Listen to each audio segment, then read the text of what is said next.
नमस्कार, आप देख रहे हैं ADX न्यूज। तो आइए बात करते हैं आज के मुख्य समाचार में देश भर की तमाम बड़ी खबरों पर नजर डालते हैं। इससे पहले आप किस टॉपिक या किस शहर की खबर देखना चाहते हैं कमेंट करें। कल वीडियो के माध्यम से आपके शहर की खबर दिखाई जाएगी। राम मंदिर चढ़ावा चोरी मामले में आज बड़ा खुलासा हो सकता है। SIT अपनी अंतिम रिपोर्ट सौंप सकती है, जिसमें कई बड़े और रसूखदार चेहरों के नाम सामने आने की चर्चा है। रिपोर्ट के बाद इस मामले में बड़ी कार्रवाई की संभावना भी जताई जा रही। केजरीवाल ने केंद्र सरकार से बड़ी मांग करते हुए कहा कि शिक्षा मंत्री धर्मेंद्र प्रधान को हटाकर सोनम वांगचुक को शिक्षा मंत्री बनाया जाए। जंतर मंतर पहुंचकर उन्होंने वांगचुक के अनशन का समर्थन किया और सरकार से शिक्षा व्यवस्था में बड़े सुधार की अपील की।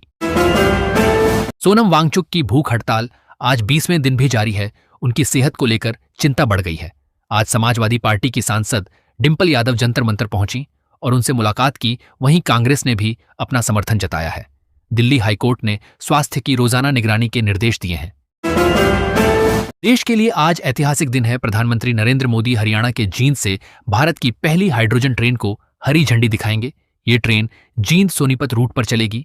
हाइड्रोजन ईंधन से चलने वाली ये ट्रेन प्रदूषण कम करेगी और ग्रीन रेल परिवहन को बढ़ावा देगी।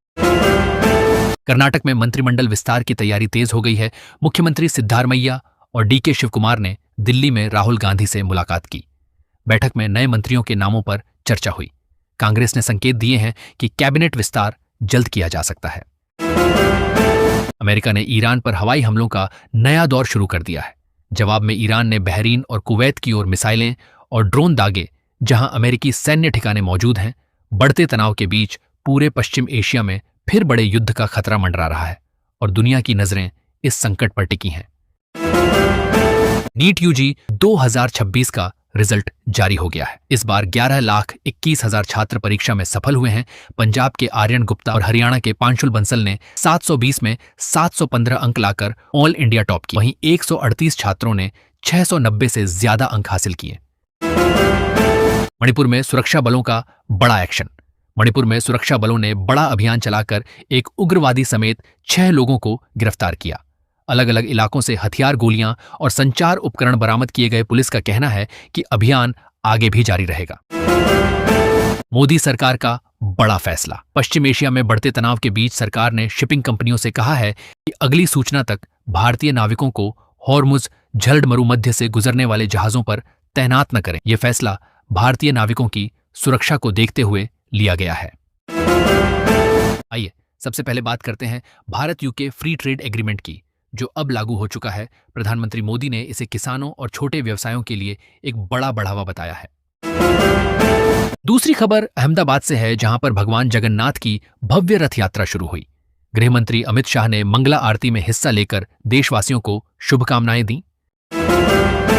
इसरो में वैज्ञानिकों के लगातार इस्तीफों के बाद मोदी सरकार ने बड़ा फैसला लिया है। गगनयान समेत अहम मिशनों से जुड़े वैज्ञानिक अब आसानी से इस्तीफा नहीं दे सकेंगे। उनके इस्तीफे और VRS पर अंतिम फैसला सीधे डिपार्टमेंट ऑफ स्पेस करेगा, ताकि राष्ट्रीय परियोजनाएं प्रभावित न हों। पश्चिम बंगाल में बड़ा फैसला। 1 अगस्त से कोलकाता के सरकारी और सहायता प्राप्त स्कूलों में अंतर्राष्ट्रीय कृष्ण भावनामृत संघ इस्कॉन मिड डे मील की जिम्मेदारी संभालेगा। इसके बाद यह व्यवस्था पूरे राज्य में चरणबद्ध तरीके से लागू की जाएगी। बड़ी खबर। श्रीलंका के राष्ट्रपति अनुरा कुमारा दिसानायके आज भारत दौरे पर आ रहे हैं। वे विदेश मंत्री S जयशंकर से मुलाकात करेंगे। दोनों देशों के बीच व्यापार, निवेश, समुद्री सुरक्षा और द्विपक्षीय संबंधों को मजबूत करने पर अहम चर्चा होगी।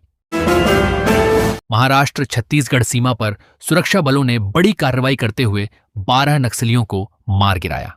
ऑपरेशन के दौरान 7 ऑटोमेटिक हथियार भी बरामद किए गए। सरकार ने इसे नक्सलवाद के खिलाफ बड़ी सफलता बताया। मोदी सरकार के परिसीमन विधेयक पर सियासत तेज। कांग्रेस अध्यक्ष मल्लिकार्जुन खड़गे ने प्रधानमंत्री नरेंद्र मोदी को पत्र लिखकर सर्वदलीय बैठक बुलाने की मांग की है। उन्होंने कहा कि इतने बड़े फैसले पर सभी दलों से चर्चा और सहमति के बाद ही विधेयक संसद में लाया जाए। रेल मंत्री अश्विनी वैष्णव की पहल पर आई RCTC का नया टिकट बुकिंग पोर्टल लॉन्च किया गया है। अब वेबसाइट पहले से ज्यादा स्मूथ चलेगी, हैंग होने की समस्या कम होगी और ज्यादा ट्रैफिक आने पर भी टिकट आसानी से बुक हो सकेगी। इससे यात्रियों को तेज और बेहतर बुकिंग अनुभव मिलेगा। बांग्लादेश की पूर्व प्रधानमंत्री शेख हसीना ने कहा है कि वह हर हाल में अपने देश लौटकर अदालत का सामना करेंगी। उनके खिलाफ कई गंभीर मामलों की सुनवाई चल रही है, उन्हें मौत की सजा मिल सकती है, लेकिन अंतिम फैसला अदालत की पूरी कानूनी प्रक्रिया के बाद ही होगा। ऐसे ही ताज़ा और विश्वसनीय खबरों के लिए ADX न्यूज़ को सब्सक्राइब करें।